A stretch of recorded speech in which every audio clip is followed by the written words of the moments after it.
ಬಂದು ಹೋದ್ರೆ ಪೂರಾ ಕನ್ಫರ್ಮ್. 2500 ಟ್ವಿನ್ಸ್ ಇದ್ರು ಇರ್ಬೋದು, ಹೇಳಕ್ ಬರೋದಿಲ್ಲ. ಯಾಕಂದ್ರೆ 2000 ಮೇಲೆ ಬಂದವ್ರದ್ದು ಆಲ್ಮೋಸ್ಟ್ ಬಹಳ ಜನ ಟ್ವಿನ್ಸ್ ಆಗ್ಯಾವ. ನೋಡೋಣ 3 ವಾರ ಬಿಟ್ಟು ಸ್ಕ್ಯಾನ್ ಮಾಡಿ. ನಿಮ್ ಮನೆಯವರೇ ಬಂದಿಲ್ಲಲ್ರಿ ಇವತ್ತು? ವ್ಯಾಕ್ಸಿನ್ 23 ತನಕ ಬರಲ್ಲ ಅಂತ ಯಾರು. 23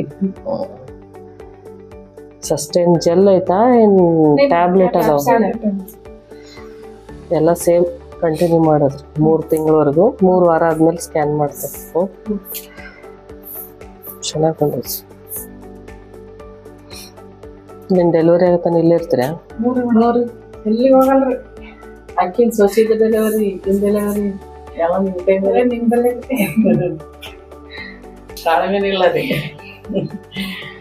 ಅವತ್ತೇ ಗೊತ್ತಾಗಿದೆ. ಅಂದ್ರೆ ಇವ್ರು ನಂಬಿಲ್ರಿ. ಬ್ಲಡ್ ಟೆಸ್ಟ್ ಬಂದೇ ಕನ್ಫರ್ಮ್ ಆಗ್ತದೆ. ಅಲ್ಲಿ ಬಂದ್ರೆ ಬ್ಲಡ್ ಟೆಸ್ಟ್ ಬಂದೇ ಬರ್ತದೆ. ಇಲ್ಲ ನಮ್ಗೆ ಒಟ್ಟ ಕಿಟ್ ಆಗೇ ಬಂದಿಲ್ಲ, ಬೇಡ ಅದ್ರ ಸಾಕಪ್ಪ. ಅದ್ರ ಒಟ್ಟ ಇಡೇ ಬೇಡ. ನೀನು ಡಾಕ್ಟರ್ ತೋರ್ಸ್ಕೊಂಡ್ಮೇಲೆ ಬ್ಲಡ್ ಟೆಸ್ಟ್ ಮೇಲೆ ಪಾಸಿಟಿವ್ ಬಂದ್ರೆ ನಾನು ನಂಬತ್ಲಿ. ಅಲ್ಲಿ ತನ ನಂಬಲ್ಲ. ಯಾರು ಇವ್ರ? ನಮ್ಮ ಮನೆಯವ್ರಿ. ನಮ್ಗೆ ನಂಬಿಕೆ ಆಯ್ತ್ರಿ.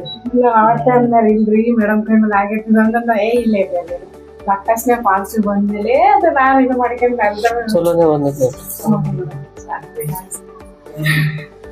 ನಮ್ ಗ್ಯಾರಂಟಿ ಇತ್ತು. ಗ್ಯಾರಂಟಿ ಇತ್ತು. ನನಗೆ ಇಲ್ಲಿ ಬಂದ್ರೆ ಎಲ್ಲ ಚಲೋ ಆಗ್ತದೆ ಅನ್ನೋ ತಲೆ ಇದ್ರೆ ಅದು ಹಂಗೆ ಆಯ್ತು. ಮೆಡಿಸಿನ್ ತಗೊಂಡು ಹೋಗ್ರಿ. ಮತ್ತೆ 25ನೇ ತಾರೀಕು ನೋಡ್ರಿ. ಏನಾರ ತೊಂದ್ರೆ ಅನ್ಸಿದ್ರೆ ಬರ್ರಿ. ಹೆಚ್ಚಾನೆಚ್ಚು ಏನು ಆಗೋದಿಲ್ಲ. ತಗೊಂಡು ಕಾಂಗ್ರೆಟ್ಸ್.